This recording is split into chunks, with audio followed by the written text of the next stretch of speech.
Gandhi siblings hit out at Prime Minister Narendra Modi. Gandhi say the Prime Minister must name Trump in Parliament. Modi must say Trump is a liar. He said this yesterday as well. Listen in.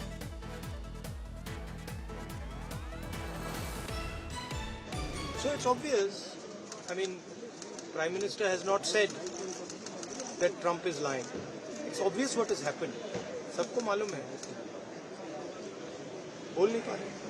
That is the reality. अगर PM ने बोल दिया तो फिर वो खुल के बोलेगा और वो पूरी सच्चाई रख देगा, तो इसलिए नहीं बोल पा रहे. वो कह क्यों रहा है? क्योंकि वो अपनी ट्रेड डील चाहता है, तो वहां पे दबाएगा इनको. आप देखना कैसी ट्रेड डील बनती है. जिन शब्दों से प्रधानमंत्री जी और विदेश मंत्री जी ने कहा है, उन शब्दों को आप अगर ध्यान से सुने तो एक गोलमोल शब्द है. डायरेक्टली कहें, राहुल जी ने कल भी कहा, डायरेक्टली कहें कि अमेरिका के जो राष्ट्रपति हैं वो झूठ बोल रहे हैं, कहें सदन में. Go straight across to Rahul Gautam for more details. Is something that the leader of opposition said yesterday as well, that if you have the courage, name Trump, something that Prime Minister Modi did not, though he went on to elaborate on how there was a conversation that happened with the Vice President of America, isn't it, Rahul?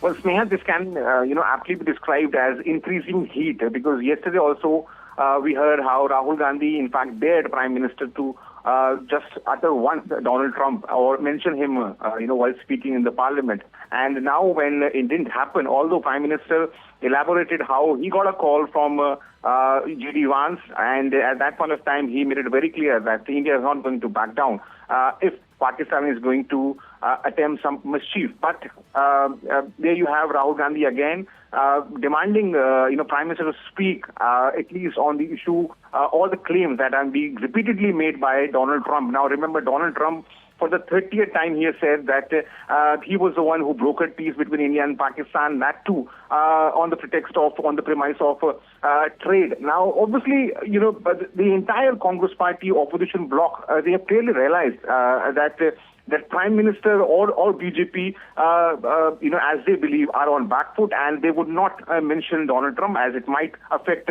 our relationship with the United States of America. So therefore, they would keep on repeating the same thing, that the Prime Minister is scared, and therefore he's maintaining silence over this issue. And this also shows, and if you heard the sound clip of Rahul Gandhi, he went on to say that if Prime Minister is going to refute what Donald Trump is claiming, then Donald Trump will expose or would narrate the whole incident. So clearly, Congress believes that that the government is on back foot on ceasefire claims, and therefore you can expect that there would be increasing heat with each passing day, and would certainly try to corner government on this issue.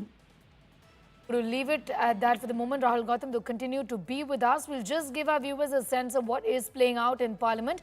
Remember, the Prime Minister had said just yesterday that no global leader had asked India to stop Operation Sindoor. Let's take a listen to what the Prime Minister said just last evening. दुनिया के किसी भी नेता ने भारत के operation रोकने के लिए नहीं कहा.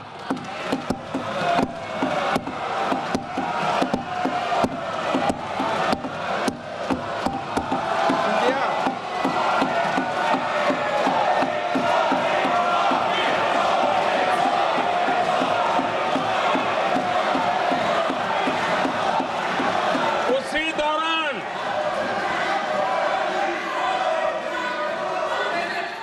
9 तारीख को रात को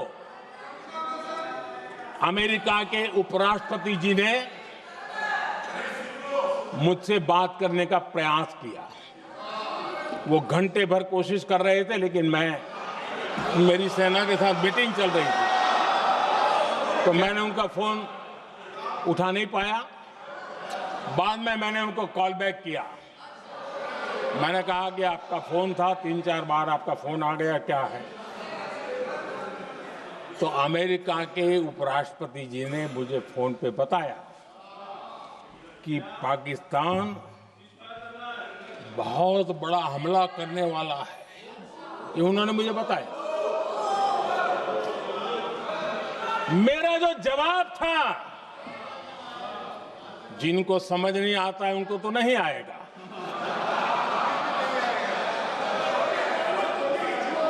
मेरा जवाब था, अगर पाकिस्तान का ये इरादा है तो उसे बहुत महंगा पड़ेगा। ये मैंने अमेरिका के उपराष्ट्रपति को कहा।